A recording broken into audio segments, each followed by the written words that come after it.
Hello and welcome to Tabletop Cinema. This is a show where the Dungeon Studios team gets together and we review clips from movies, TV shows, video games, whatever the hell we like. And what we do is we try and determine what we think the dice rolls on a D&D table would be needed in order for the scene to actually play out. Of course, joining me tonight, we have 5 guests from the Dungeon Studios team. We're joined by Beardy the Movie Demon. And if you want to check out some of his videos, head on over to his channel. Make sure you hit subscribe and check out some of his cool recipes. What's up, Barry? How you doing tonight? Good. Yeah, go over there, check out the recipes especially are amazing, but the show itself is great, I assure you. Awesome. Next up, we have one of our creative content creators here at Dungeon Studios, Aaron Fire. G'day people, how are you doing? Thank you for joining us for this episode of Tabletop Cinema. Awesome. Good to have you, man. Next up, Beardy Magics. Head over to quietspeculation.com. Check out some of his writings over there.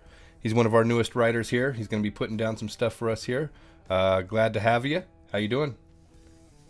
Great, wonderful. Always a fun time here. Look forward to some more amazing clips. Awesome. Next up, another new writer here at Dungeon Studios. Merwin, how you doing, bud? I'm pretty good. You know, RPGs are amazing games. People can be things in the game they can't be in real life. Short people can be tall, fat people can be skinny. And like my characters, I can have sex all the time and never pay for it. Oh, hey. All right. Hey, it's your game, man. It's your game. All right. So next up, our developmental director here at Dungeon Studios, TJ. How you doing? I have no words after that. I've tried to set fires every time I get introed. So enjoy, world, enjoy. I'm just gonna hide. You just have the spell Bonfire just equipped at all times. Well, I have one planned for next week that ties into Vicious Mockery, but I'll save that for Sunday. Oh, all right. I look forward to it. Hey guys, so the first clip we're going to review is going to be from the TV show The Boys. I do believe it is the Homelander versus Soldier Boy fight scene. So, Aaron, I see the smile on your face. What do you know about The Boys? So, I actually binge-watched all of Season 3 because I saw that this clip was in our list. And The Boys is a very interesting story. It's a very complex take on how superheroes would actually be like if they were in the real world, and how companies privatize the whole superhero thing and turn it into a economic industry and such, make profit off of superheroes, all that blah blah blah. Okay. This fight scene is really cool because it goes on during an orgy. There's a lot of really cool stuff. There's this is going to enter spoiler territory, but we're gonna see it in this clip anyway, so Spit it. 2 of the normal dudes, Billy Butcher and Huey, have taken a shot of what is referred to as temporary V, which gives normal people superpowers for 24 hours. Okay. So, okay, cool. Billy's cool. got some laser eyes going on in here. Anybody else? Grom, what do you know? The show is amazing. It is a great look at how shitty human beings are and how terribly shitty they'd be if they had superpowers. But these fight scenes are awesome, mostly because I hate Superman. Homelander is the show Superman, and he gets the shit kicked out of him. So there's nothing better for me to see on screen. Oh, all right. TJ. This is the clip. I've seen this online, and this is the clip that convinced me to start watching The Boys. And I just finished season 2, so I'm about at this point. Okay. Beardy? I too have watched all of season 1 and all of season 2. I have not gotten into season 3, so this is a spoiler for me. That's whatever, I'll watch it. Oh. I'm sure it's going to be a hype scene, which is cool. The entire series has been pretty hype overall. But only one thing I'd like to add is I really wish that Homelander were actually a good guy and it were just everyone else that was crummy. I really think that would have been better. Okay. Barry. I've watched this since it started coming out on Amazon, and I love the show. Season 3 got crazy. Um, People were like, "Oh, this is disgusting. How did you put this on the air?" But I loved every second of it, and this fight scene's a great one. Awesome. Well, guys, I guess I'm the black sheep here because I have not seen a single episode of this show. Oh, Josh, you're killing me. I know. And you know what? I hope all the viewers give me a bunch of shit in the comments, please. That one. But hey, let's go ahead and head on over and let's check this thing out and see what we're looking at.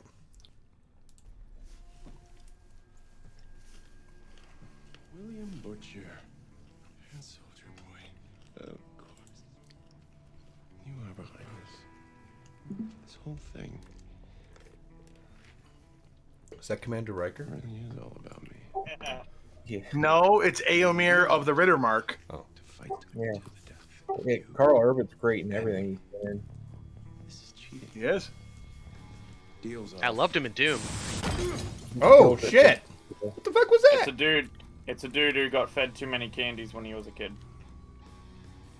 You were my hero growing up. Where did that come from? His Can't laser remember. eyes. Yeah, it came from Super Douche's eyeballs. That guy does? As strong as me. Yeah, he's I told you, essentially he's Superman. Superman. You think Oh. you're strong? You're wearing a cape. You I gotta tell you, my only knock on this season is that I am a Supernatural fan, so it's so hard not to see Soldier Boy, who's the actor that played Dean Winchester, I and was think gonna about say all the shit from Supernatural. Jensen Ackles is such an amazing actor. Yeah, really. Like, no but- shit, he is. I'm the black sheep here because I haven't seen Supernatural, so I'm Neither lucky have I. because I got to see Soldier Boy for Soldier Yeah, Boy. Yeah, Supernatural it's got its moments where it's a little cheesy, but that's a great show. But I love this trope in with superheroes where somebody hates one of them or's got an axe to grind. They completely know that they're useless, and they're still gonna like shoot at him. Like that's Mother's Milk, the guy in orange. And not to spoil anything, but he's got an issue with one of these superheroes, and like this is his big chance to go after him, even though he knows that they're invulnerable, super strong, and he has no powers in the show. And it's like, what the fuck are you doing? That has not stopped them before. No, but Uh-oh. And he's like, what the fuck, why aren't you sliced in two? Because his laser beam is usually lethal. Oh, he just got laser eyes too? Beam. yeah, and he's like, what? Yeah. Oh, This dude, is a big shock for Homelander. He's Yeah. like, what the fuck was that? oh yeah. What have you And done? I love the response. It's so simple. He's like scorched, which is from a conversation that they have earlier, and you're like, fucking yes. Oh Oh man. yeah, it's a good fight. Yeah, just This put is it. the only time Billy's actually been equal level with Homelander, and it's great to see. Yeah, yeah, except for the fucking flying thing. Him and Homelander have this huge feud throughout the entire show. That's pretty gnarly. Capes! Boom! Right in his ass. I love it. Sorry, it was a little loud. Oh. If anyone's got to be equal level, I'm so glad it's Billy. Yeah. Yeah, but again, Comes Huey with his naked teleports, that's great. he's like, what the fuck is going on? Eat that shit. Huey got a really interesting teleportation power, but he can't teleport clothes with him, so... Or with anybody he teleports as well, which is why you yeah, get they naked. come out naked as well. You get naked Starlight. Yeah. Yeah. I will say this is. I'll say one thing about the show. One of the things that they're very good about is that the powers are very consistent. A lot of superhero shows, the powers are whatever the plot needs. It's my biggest gripe with. Man, guys. Sorry. That's a pretty powerful scene there. Oh, dude, and the crazy thing is, you think the action is what's going to hook you in the show?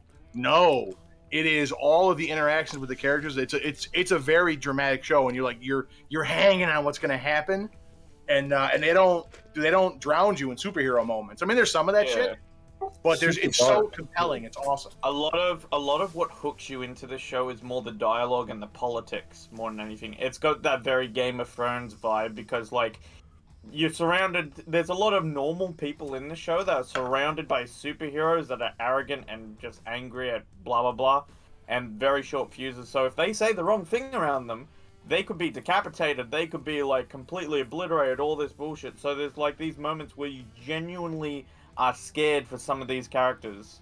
Yep. Especially when they're interacting with Homeland. And I'll tell you, that was one of the things that made Walking Dead great, was main characters just getting wrecked out of the blue. And this show, the same way, because shit happens and you just don't see it coming. It's a little bit tough to relate this to Dungeons and Dragons too, because you have kind of like lower power level people and gods walking side by side constantly, which is a little bit different than I'd say like the average D&D campaign, you know? Oh, but That's all.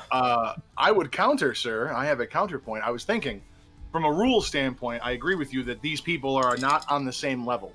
So you have two different worlds going on, right? But that you have with magic in D&D, you can balance that out. My thoughts with this is, the Temp V is just potions of heroism for lower level characters. So Homelander would be out of their league, but they get their hands on those potions, and all of a sudden they can go toe to toe for a little bit, and then they're taking their shot. Now they lose, obviously, which is great to build a recurring villain, but you don't know how it's going to go in the show because they finally, as you guys had said, they finally have powers. They're finally on par, and they're this close to doing it. So I'd say potions of heroism.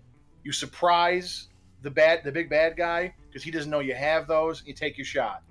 What do you think, TJ?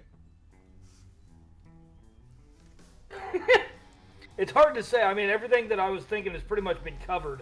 It's you got to know the show to know to understand the scene, and to see these characters that for 2 seasons have been fighting to even try to keep up, let alone match the bar with characters like Homelander. To see them finally be able to match that level and almost beat him is just astronomical for fans. For non-fans, it's just a really awesome and badass fight scene. So it's just all around cool, I think. Yeah, this was a very big moment for fans, 100%. Yeah. And let's not forget, though, if we're going to put D&D roles back into this, leading up to this, and again, you don't see this in the clip, but leading up to this, you had to have the main characters use resources and whatnot to find the Temp V, gain allies, and then you don't see it here, but they have to persuade Soldier Boy to be on their side and do this. So, though, persuasion rolls, investigation, using NPCs and contacts to get what you need, finding the magic items you got to have to set this up. So there's a lot of good stuff from camera to campaign you could do with this by looking at how they set this scene up, how you get to this point in the show. Okay. Just because it's not medieval fantasy doesn't mean you can't take from it like beats of a story and things like that. Yeah. Exactly. Yeah. I was gonna ask for the baby D&D'er who's only been around for like 4 or so years. Can someone remind me what a potion of heroism does? I got it if you guys don't. Yeah, go for it. It gives you the effects of heroism. I mean, it gives you a bunch of buffs. Yeah. So classic D&D 2nd edition, a potion of heroism added 5 levels to your character. Increase, so you got 5 levels of hit dice. In the ancient ways, the THAC0 got better. And then everything about your character kind of got jacked up. So you got access to spells and abilities you wouldn't normally have. The current edition version, I believe, is hit points and buffs and everything. Doesn't actually add levels, I don't think. But basically it adds 5 levels to your character, essentially. That's cool. That's cool. Say again, Barry? There's also a high-level spell that I can't remember the name of right now that gives you, like, the benefits of, like, 50 hit points or something and a bunch of other buffs. Huh. Okay. I watch a channel where a guy builds, like, pop culture characters, and he uses it all the time for, like, Dragon Ball Z transformation. I know exactly the channel you're talking about. It's good stuff. I like his series on the Castlevania characters. Yeah. Pretty good ones.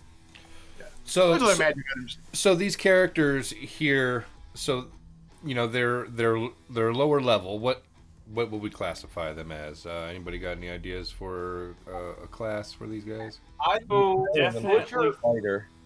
Butcher is definitely a fighter. Yes. He's just all about getting into the fights. He's very well versed in all kinds of different weapons and stuff to take these guys on. I would say Huey might be a bard because he's always trying to inspire them and keep them on the right path, so to speak. Just up through season 2. He just dumb lucks his way into some stuff too. Yeah. Could Yeah, be. he always sort of manages to like get on Billy's good side, even when he like fucks up and stuff like that. So Yep, and he's good the one charisma that keeps, score. and he keeps Billy from going over the edge. Yeah, Pulls and him he back. survived encounters with Homelander. Like that's got to be good charisma in there. Oh yeah. Oh, yeah.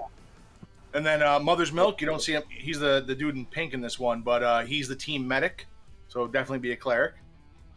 And then one of the cooler characters who's not in here, Frenchie, is 100% the artificer. The artificer for sure. Yeah. I'm The calling bumhole it maybe explosive. Warlock for That's great. Soldier Boy. Warlock, you say?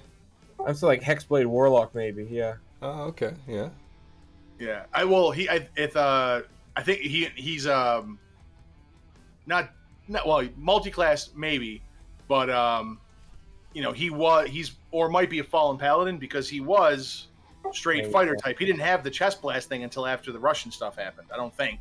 They don't. I'm not familiar with the comics, but in the show, it doesn't seem like he has that until after they save him from Russia. Yeah. So Experimentation and all that. yeah, so either added the class Warlock, which is a good call, or they did whatever and he became a fallen paladin. So it, you know, a different oath, and it gives him different abilities than he had before. Nice. Yeah. I can see that. All right, guys. I think we did a pretty good job of breaking down that scene there. Viewers at home, if you guys like these videos, make sure you hit that subscribe button. Head over to our socials. Check us out on Facebook. We're going to take a quick break. We'll be back in a few minutes. We'll have another clip.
Welcome back to Tabletop Cinema.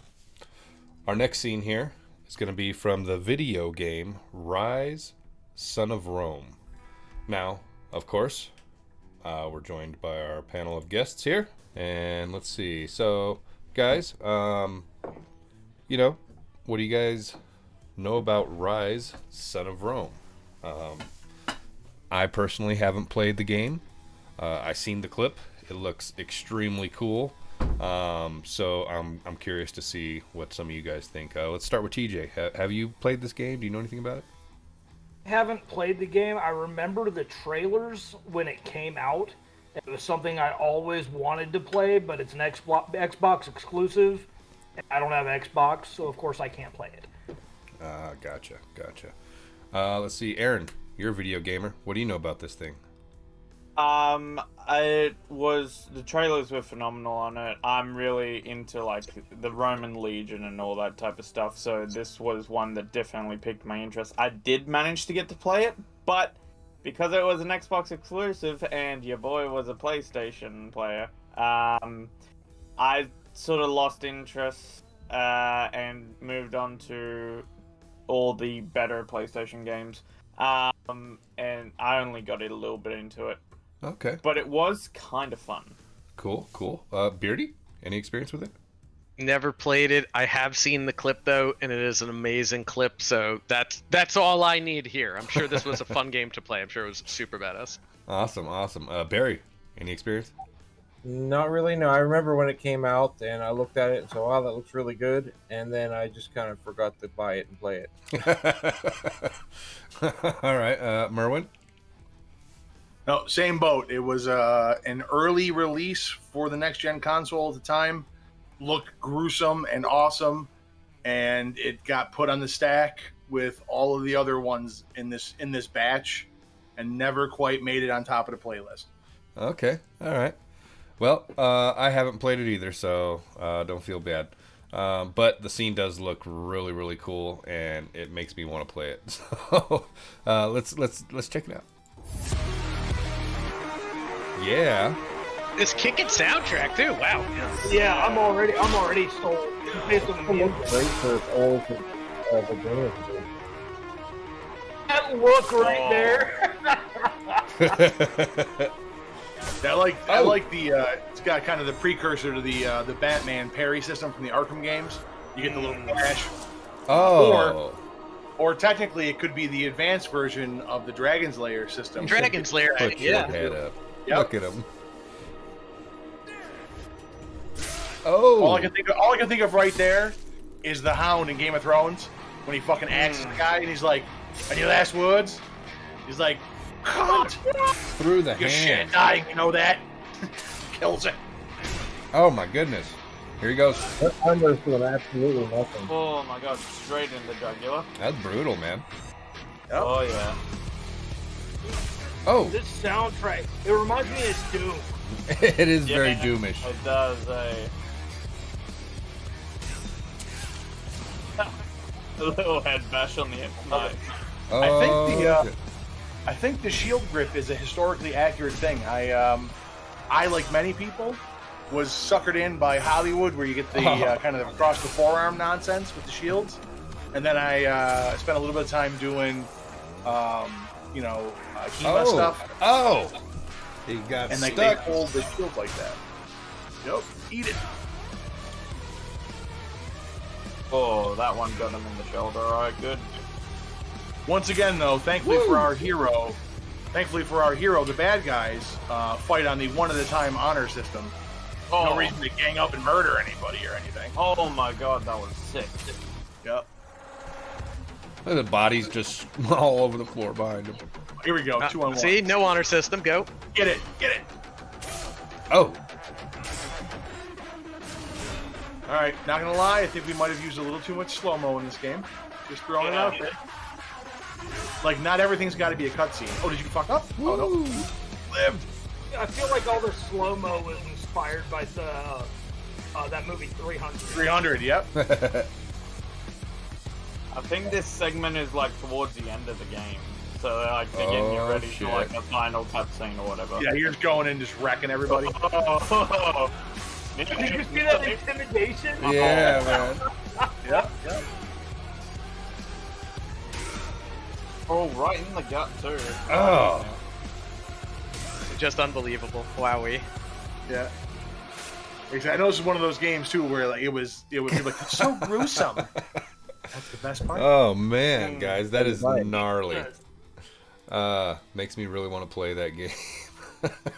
Yep. So let's see if we can squeeze some D&D rolls out of this scene here. You know, what do you guys think, TJ? Oh, so the one that caught my attention the most was when he was walking away and the dude slipped up behind him and got him in the shoulder. There's definitely a failed perception check there. But God, there were so many nat 20s rolled during these attacks. And then the sword towards the end, he points the sword at the guy in an intimidation roll, and the dude just backed off like, whoa. Yeah, that was great. Whole scene was amazing. I kind of have a class in mind for this dude already. I kind of leaning towards, honestly, him being a barbarian, but it's kind of weird because he's wearing heavy armor, so maybe he's taken some type of feat that allows him heavy armor, or he's just gone, fuck it, I won't take the unarmored defense. Because He's taking it like he's got a low AC. They're getting a lot of hits in, but he's just brushing all of them off. So he's in a rage for sure, is what I'm thinking. Well, Yeah, I'm you wondering if have to he's feel not those some bellies, kind yeah. of fighter class because he's getting multiple attacks at once. Yeah. Yeah, I guess he gets second wind with at the end there. Oh, that's true. That's true. I always forget about second wind. Shrug it off. Well, yeah, he's getting he's getting beat on. Takes a licking and keeps on ticking. That guy has definitely got some sort of class feature to absorb all of that damage and keep going. And then the very end of it, where he gets stabbed in the guts and it still kills the guy. Classic barbarian rage move right there. And could be a fighter with the tough feat, because the tough feat will increase your hit points by a good chunk. Yeah. Yep.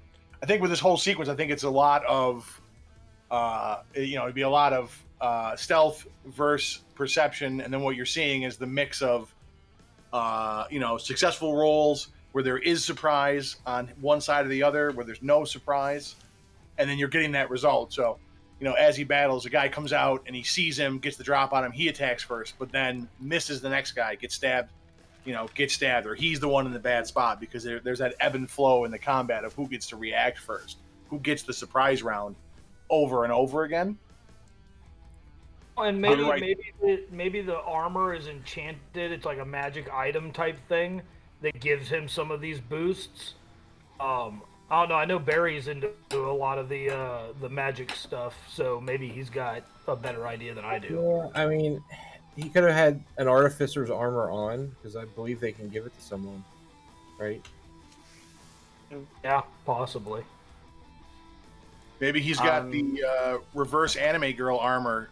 He looks super armored, but it's really not armor, as opposed to being a chainmail bikini that's super good. He's the opposite. I really like the use of the shield throughout this clip too. You see him deflect with it, so it's defense. You see him bash with it, and he does some serious damage. And this is a really good, for me, like sword and shield fighter, straight up. And it just shows you that armor class is important. Even just having another 2 points of armor class is really important. It makes you a lot more survivable. And yeah, he gets hit a real lot, but fighters have a good pool of HP and a good AC, so they're tough. It's just the idea of tough. I know that barbarians, right? Obviously, they can get hit a lot more. He's getting hit, but the hits are more minor because he has so much armor, right? And he has all of his shield defense. This is like the prototypical tank. Remember, tanks don't just have thick armor plate, they got a huge cannon.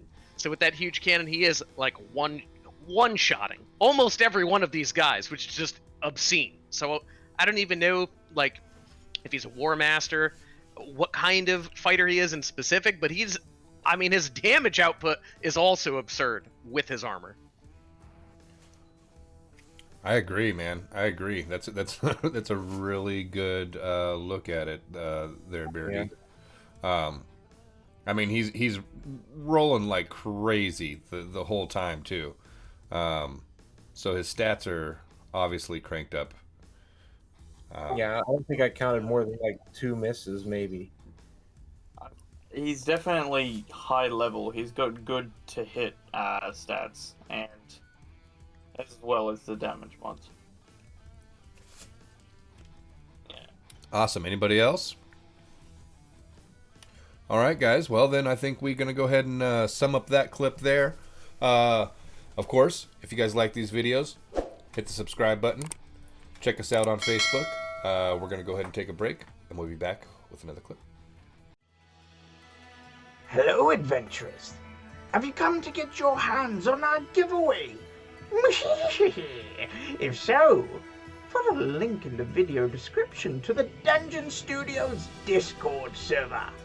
Once there, you have completed the first leg of your journey.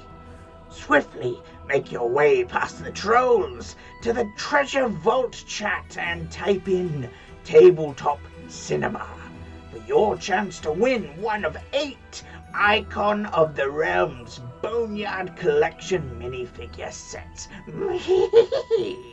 And that's it. You have completed your quest. Congratulations. So make sure to bring your radiance against these creatures of the undead. And now, back to the show. Welcome back to Tabletop Cinema. Our next clip here is from the movie Kung Pao, Enter the Fist. It is the cow fight scene. Now, I've seen this movie many times. We're going to go to our panel of guests here to see what they think. TJ, how many times have you seen this movie? I think I saw it once when it first came out, and I've never got around to seeing it again. You're mentioning a cow fight scene, and I vaguely remember one, but it's been so long. Okay. Aaron. I have actually never seen this one. I have heard its name the odd time here and there, but I know nothing about this. All right. Let's go over to somebody with some no. Barry. This movie, I couldn't tell you how many times I've seen it. It's like my favorite guilty pleasure movie. It's just totally ridiculous. This is actually going to be a hard one because it's just so funny to watch. It's an amazing scene. I love this whole movie. Merwin, what do you think? Yeah, no, it is the guilty pleasure is the perfect term for it. It is ridiculous and in all the right ways. It is everything you don't want to see in a film, but secretly want to see in a film. Primo stuff. What about you, Beardy? I've definitely seen this film 4 or 5 times minimum. It's very funny. And here's a question for everybody on the panel: whether you've seen it or not, once you see the clip, just tell me, hey, I have been in D&D groups where this happens. This is either a regular event or we had this happen once. So if you haven't seen it. You said fight cow. I can already tell you, yes, that's happened in my campaigns. Yep. Damn, I would like to fight the cow. Awesome, guys. All right, well, I love this scene, so let's go ahead and just jump right in and check it out. Here we go. Avoid the meadow. Avoid the meadow. Oh, the CGI is amazing. Oh, yeah. I always had a problem with this because it's clearly a bull, but it has udders.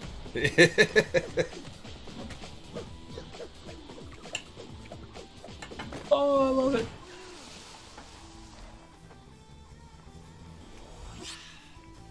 That's a hell of a back. Uh-oh. Bull style. Oh, shit. Bull time. Little Matrix. It's actually a druid wild shaped as a cow. That's taking classes in monks. That The cow's, Perry heard round the world right there. that cow's badass. Yeah. That made it weird. Must not That long must be ago. related. That cow must be related to Bruce Lee. Oh, shit. Oh, come on.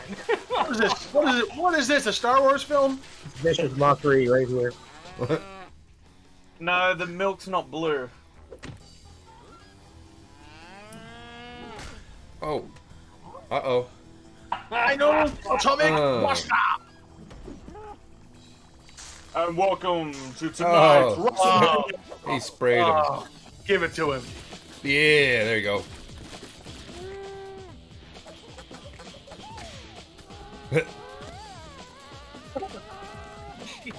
Fine, I'll be the one to say it. This is utterly ridiculous. Oh, Oh, end the show. End the show.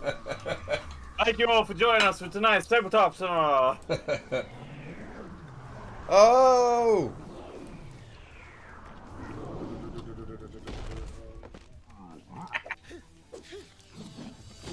One scene is just making fun of so many things I can't keep up. Right? The real thing this movie brings back to me is how many years as a kid did I look forward to Kung Fu theater on Saturday nights, and how I thought all of that shit was so real. What is that? All right, my guys. God. So Did they? Did that dude just enunciate that cow? he drained all the juice out of him, man. Emaciate? I have a vampire character. I should know this word. So, guys, Eviscerate or insanguinate. You're That's talking what about Insanguinate. Thank you. that was me a second. pretty close. All right, guys. So what do you think here? First off, what are we classing this cow as? Somebody called Druid Monk. That was perfect. Yeah, I like Druid Monk is the best call out right there. A wild shape. I like it better as just an intelligent animal that actually has trained in the ways of kung fu. But don't they have a cow race now? Probably. Probably. You could definitely find one. No, they've always had minotaurs. Minotaurs have always been in D&D, and they've always been there a you go. playable race as well. Like always. That's forever. Wait, let me walk through you guys. How many of you had this conversation with your player? Look, man, I know you want to play, and I know you love being a furry, but you can't play a druid every game. Please try something different. All right, man. How about I be a druid for a couple levels, and I'll do something different? All right, fine, dude, fine. I just want to be able to wild shape. I get it, you're a furry, fine. What are you gonna be? I got an idea. Well, I don't have druid as often as I have just tabaxi and some of the others. Some of my players have a very particular taste. All right, so guys, let's try and call out some roles here. What do we think? What can we do going on here, man? There's a lot of key points going on for sure. A lot of fury. Flurry of blows happens, yeah. Thank you. I don't really know what we could classify that. Probably when he's grappling. like biting onto the udders, probably a bite attacker. Yes. Yeah, what do we got? We got some straight up, attack rolls, hits and misses, and then you get right into the wacky stuff where you have the grapple attempts. You have what look like counter attacks, maybe, in some of these cases, or the turnarounds, getting knocked down and making your saving throw so you don't land prone. You kip back up. There's definitely some uncanny dodge going on. Yeah, 100%. Yeah, but the question is, when he blows the udders on him, is that intimidation? Is that vicious mockery from the cow? Because I mean, to drop a load on your downed opponent is pretty disrespectful. But what's the purpose? It's a cow version of teabagging him. Oh, yeah, could be. Yeah. I definitely feel like the DM would have been like, I know that that's just an insult, but I'm going to give you the properties of vicious mockery for that one. Yeah. Roll a d4. Damage. So TJ said it. You fought a cow like this in your D&D games? Oh yeah. Not like this, but yes. We had a spell gone awry that caused a 3 cows, I think it was, to all become possessed by demons. So they had to fight these 3 cows. Yeah. We don't possess cows. They're gross inside. I think a lot of this too is DM and player at the same time, improvisation.